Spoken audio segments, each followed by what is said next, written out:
Hi viewers, welcome to our channel. ప్రస్తుతం మనతో పాటు భరద్వాజ్ గారు సీనియర్ జర్నలిస్ట్ ఉన్నారు. వారితో ఒకసారి మాట్లాడదాం. నమస్కారం సార్. నమస్తే సార్, రీసెంట్ గా ఆర్జీవి గారు ఒక ట్వీట్ చేశారు సార్. ఆ ట్వీట్ చూస్తుంటే ఇది ఆర్జీవి గారే చేశారా అన్న డౌట్ అయితే చాలా మందికి వచ్చేసింది సార్. అంటే సత్య సినిమాని 27 ఏళ్ల తర్వాత మరోసారి చూశాను, ఇంత అద్భుతమైన సినిమా నేనే తీసానా అని చెప్పేసి ఆనందంతో కన్నీళ్ళు కూడా వచ్చేసాయి. సత్య రంగీల సినిమాలు చూసిన తర్వాత అసలు ఎక్కడికో, అంటే ఇంత మంచి సినిమాలు తీసిన తర్వాత కళ్ళు ఎక్కడికో వెళ్ళిపోయాయి. ఇక మీదట మంచి సినిమాలు తీస్తా, పరిశ్రమ ఇచ్చిన అవకాశాలని సద్వినియోగం చేసుకోలేకపోయాను, అన్ని అసభ్యకరమైన సినిమాలు తీస్తానని చెప్పేసి ఆయన ట్వీట్ చేశారు.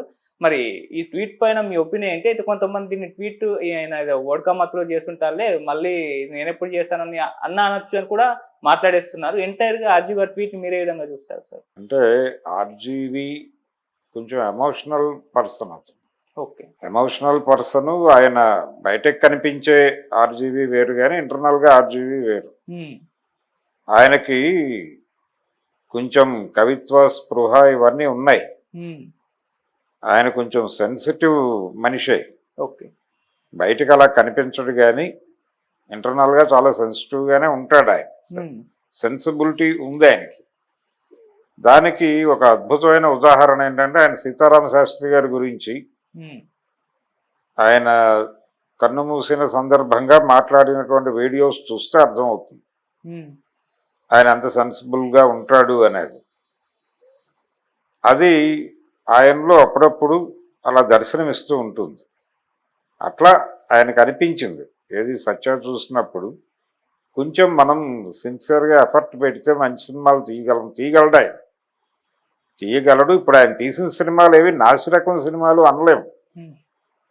ఎందుకంటే ఆయనే ఒక టైంలో చెప్పుకున్నాడు, ఏది ఐస్ క్రీమ్ టైంలో, ఐస్ క్రీమ్ కంటే కూడా ఆయన ఒక బ్లూ ఫిలిం తరహా సినిమా ఒకటి చేశాడు. ఆయన చేసిన సందర్భంగా ఎవరో అడిగారు, ఏమిటి వైపరీత్యం అని. అడిగితే ఆయన అన్నాడు, అన్ని జానర్లోనూ చేయాలి కదా ఒక డైరెక్టర్ అన్నాడు అని. రామ్ గోపాల్ వర్మ గారు తీసినన్ని జానర్స్లో సినిమాలు ఎవరూ తీయలేదు. కాకపోతే ఆయన మొత్తం సోషల్ దీని మీదే వెళ్ళారు తప్ప, జానర్ అంటే ఆయన ఉద్దేశంలో వివిధ అంశాలను తడిమాడు ఆయన. చాలా మంది మాట్లాడటానికి ఇబ్బంది పడే ఏరియాకు కూడా వెళ్ళి మాట్లాడే ప్రయత్నం చేశాడు రామ్ గోపాల్ వర్మ. ఉదాహరణకు ఆయన ఒక సినిమా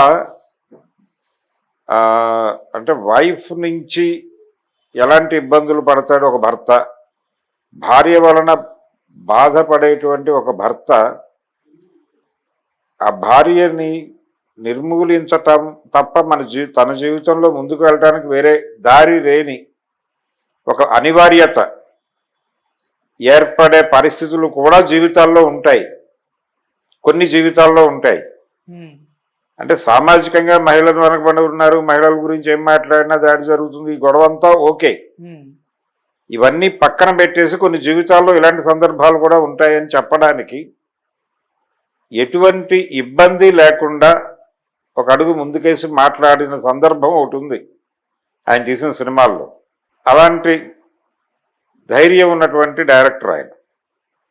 అంటే మనిషి జీవితంలో ఏదైనా జరగచ్చు, మనిషి ఎలాగైనా రియాక్ట్ కావచ్చు, ఇలాగే రియాక్ట్ అవుతాడు, ఇలాగే వ్యవహరిస్తాడు అని ఎక్కడా కూడా ఏ రకమైనటువంటి కట్టుబాట్లు లేవు. మనిషి ఎలాగైనా ప్రవర్తించవచ్చు. ఆ ప్రవర్తనకు సంబంధించినటువంటి జ్ఞానం ఉండాలి తప్ప అవతలోడికి ఇలాగే బిహేవ్ చేస్తారు అని చెప్పుకోవడానికి ఏమీ ఉండదు ఎవరి దగ్గర. ఇలా కనిపించిన మనిషి ఇంకోలా కూడా కనిపించవచ్చు. ఒక విషయానికి ఒకలా రియాక్ట్ అయిన మనిషి ఇంకో విషయానికి ఇలాగే రియాక్ట్ అవుతాడని గ్యారంటీ లేదు.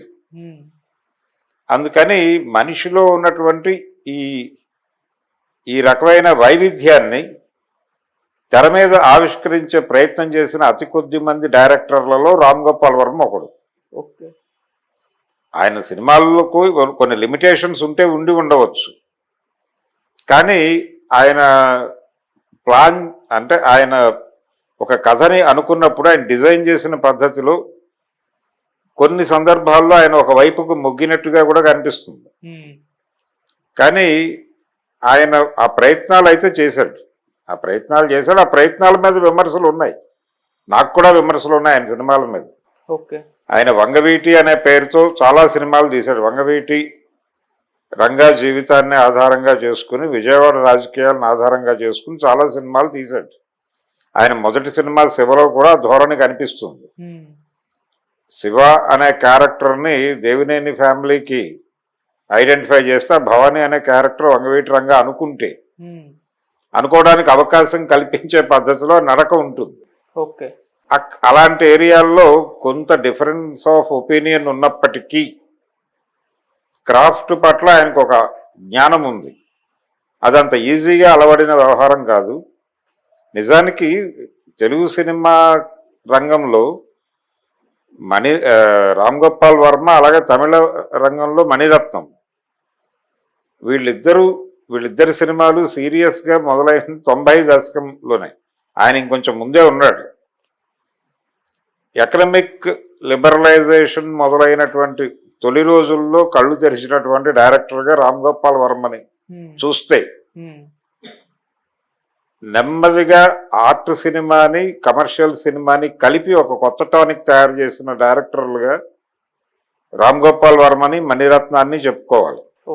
అంటే కమర్షియల్ సినిమాని కూడా వాస్తవిక సినిమా లాగా తీసేటువంటి ప్రయత్నం చేశారు వీళ్ళు.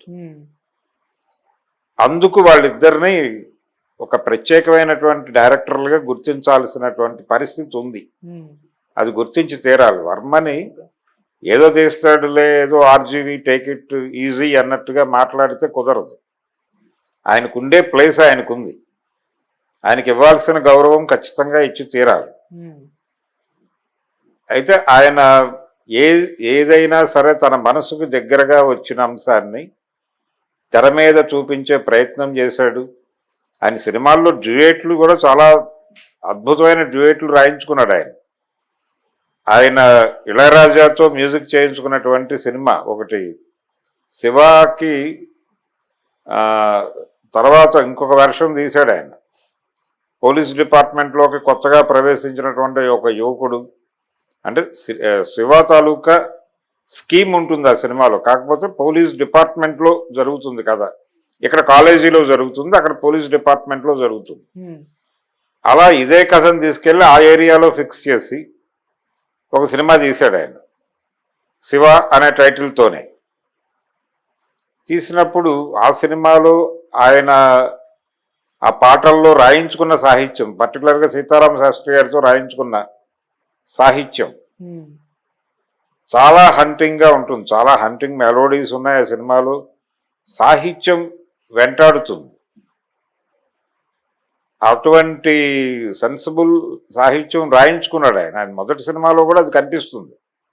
శివ సినిమాలో కూడా విరజాజి పూలు వంటింట్లో వాడరాదు లాంటి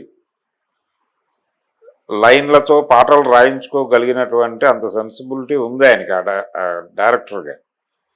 అందుకని రామ్ గోపాల్ వర్మ కొంచెం ప్రత్యేకం తెలుగు సినిమా రంగంలో. ఆయన ఆలోచించినట్టుగా ఆలోచించగలిగినటువంటి డైరెక్టర్లు చాలా తక్కువ మంది అసలు లేరని నా అభిప్రాయం. తక్కువ ఉన్నారని కాదు, కానీ ఆ పద్ధతిలో అంటే ఆయనకు కొంచెం సామాజిక స్పృహ ఉంది, చట్టపరమైనటువంటి స్పృహ ఉంది. ఏది ఎలా జరుగుతుంది అనే దానికి సంబంధించి ఒక ప్రాథమికమైన కనీసపు పరిశోధన చేస్తాడు ఆయన. ఆ పరిశోధన చేసిన తర్వాత సన్నివేశ చిత్రీకరణకు వెళ్తాడు. జీవితంలో ఉన్న అన్ని కోణాలని, అన్ని పార్శ్వాలని ఆయన తెర మీద ఆవిష్కరించే ప్రయత్నం చేస్తాడు. ఆయన చదివాడు, చూశాడు. అనేక విధాలుగా తను నిరంతరము ఆ జ్ఞాన సముపార్జనలో ఉంటాడు. తను తెలుసుకున్న విషయాన్ని ప్రపంచానికి తనదైన కోణంలో చెప్పే ప్రయత్నం చేస్తాడు. అక్కడేమి ఆయన తన ఇంటిగ్రిటీని కోల్పోడు. కాకపోతే ఆయన వ్యక్తీకరించిన అభిప్రాయాలు మీద డిఫరెంట్ ఆఫ్ ఒపీనియన్ ఉండొచ్చు ప్రపంచానికి, కానీ చెప్పడానికి మొహమాట పడ్డాయి. ఆ చెప్పడానికి మొహమాట పడనటువంటి తత్వమే రామ్ గోపాల్ వర్మ. అలాగే ఆయన మాట్లాడేటువంటి మాటలు, ఆయన చేసేటువంటి ఆయన ఇంటర్వ్యూల్లో కూడా ఆయన బయటకి కనిపించినంత ఆధునిక ఏం కాదు. ఆయనలో కూడా ఇంకో రామ్ గోపాల్ వర్మ ఉన్నాడు. ఆ రామ్ గోపాల్ వర్మ కొంచెం సాంప్రదాయంగానే ఉంటాడు. ఆయన సాంప్రదాయం కూడా ఉంది ఆయనలో. కాకపోతే అది ఓవర్ ఫోకస్ కాకుండా జాగ్రత్త పడుతూ ఉంటాడు. ఓకే. అది ఆయన టోటల్గా రామ్ గోపాల్ వర్మ. అయితే ఇప్పుడు ఆయన ఏదో ఆత్మవిమర్శ చేసుకున్నాడు, ఇక నుంచి అద్భుతమైన సినిమాలు తీయబోతాడు. ఆయన ఒకటే అనుకున్నాడు, ఆ మధ్య పొలిటికల్ వ్యవహారంలో ఆ ఏరియాలోకి వెళ్ళి సినిమాలు తీయకూడదు అని అనుకున్నాడు. అదే చెప్పాడు, తన శక్తి అక్కడ ఎక్కువ ధారపోస్తున్నానని ఫీల్ అయి ఉండొచ్చు. తన శక్తి ఎక్కడ పెట్టాలో అక్కడ పెట్టి జనం తన నుంచి ఏం కోరుకుంటున్నారో దాన్ని ఇవ్వాలి అనే అభిప్రాయం కలిగి ఉండొచ్చు ఆయన. కలిగి ఆ రకమైనటువంటి సినిమాలు తీయటానికి ప్రయత్నం చేయొచ్చు ఇక నుంచి. ఆయనకి దాసరి కిరణ్ అనేటువంటి ఒక ప్రొడ్యూసర్ నుంచి వచ్చిన ఒక డైవర్షన్తో అలా వెళ్ళి ఉండొచ్చు. ఆ మధ్య ఆయన కొంత బయోపిక్ల మీద ఎక్కువ దృష్టి పెట్టాడు. అది వీరప్పన్ జీవితం కావచ్చు, అంటే ఈ కొంతమంది వ్యక్తుల జీవితాల్లో కనిపించేటువంటి ఒక వైవిధ్యం ఆయన్ని హంట్ చేస్తుంది. ఆ హంట్ చేసినటువంటి వైవిధ్యాన్ని తెర మీద ఆవిష్కరించే ప్రయత్నం చేస్తాడు. అందులో ఆయన హంట్ చేసినటువంటి వ్యక్తిత్వాలు ఉన్నటువంటి క్యారెక్టర్లో వంగవీటి రంగా ఒకటి, ఇలాంటివి కొన్ని ఉన్నాయి ప్రత్యేకంగా. ఓకే. అవి రిపీటెడ్గా ఆయన సినిమాల్లో ఎక్కడో చోట వచ్చేస్తూ ఉంటాయి. అలాగే ఆయనకి బాంబే మాఫియా, దాని తాలూకా అప్పటి పరిస్థితులు, దాని మీద ఆయనకు ఒక క్యూరియాసిటీ ఉంది. ఆ కోణాన్ని ప్రపంచానికి అర్థం చేయించడానికి ప్రయత్నం చేస్తాడు. అలాగే హారర్ సినిమా తీసినా కానీ ఆయనకు ఒక పర్సెప్షన్ ఉంటుంది. నేను ఇందాక చెప్పినటువంటి ఈ భార్యాభర్తల బంధంలో ఉండేటువంటి ఒక వేరే కోణం, ఆ వేరే కోణం చెప్పడానికి కూడా ఆయన ఎంచుకున్నటువంటి మార్గం హారర్ జానర్. అలా రకరకాల అంశాలతో రకరకాల పద్ధతుల్లో సినిమాలు తీశాడు ఆయన. మొదటి సినిమా నడిచిన పద్ధతుల్లో ఆయన రెండో సినిమా ఉండదు, క్షణక్షణం వేరు. అలాగే ఆయన సినిమాల్లో హాస్యం అంటాం మనం, చాలా చక్కగా ఉంటుంది. చాలా చక్కగా అంటే ఒక డిఫరెంట్ వేలో వెళ్తుంది. అది మన రోజువారీ హాస్య చిత్రాల్లా కాకుండా తనదైన పద్ధతిలో జనాల్ని ఎంటర్టైన్ చేస్తాడు ఆయన. దానికి అనేక ఉదాహరణలు. ఉదాహరణకి బ్రహ్మానందంతో ఆయన చేయించినటువంటి డిఫరెంట్ రోల్స్. ఆయన మోసధోరణిలో సినిమా తీయటం రామ్ గోపాల్ వర్మ పద్ధతి కాదు. ఓకే. నెల్లూరు పెద్దారెడ్డి తెలియకుండానే ఉద్యోగాలు చేస్తున్నారా అనే క్యారెక్టర్, అలాగే మనీ సినిమాలో క్రియేట్ చేసినటువంటి ఖాందాదా, ఇవన్నీ కూడా ఆయన సమాజాన్ని దర్శించేటువంటి భిన్నమైన పద్ధతిలో నుంచి పుట్టినటువంటి క్యారెక్టర్లు. అలాగే ఆయన జేడి చక్రవర్తి ఊర్మిళతో తీసినటువంటి ఏదో ఒకరోజు అనే సినిమా ఒకటి ఉంది. అనుకోకుండా ఒక రోజా, అనగనగా ఒక రోజా, అనుకోకుండా ఒక రోజు అయితే చార్మి, అనగనగా ఒక రోజు.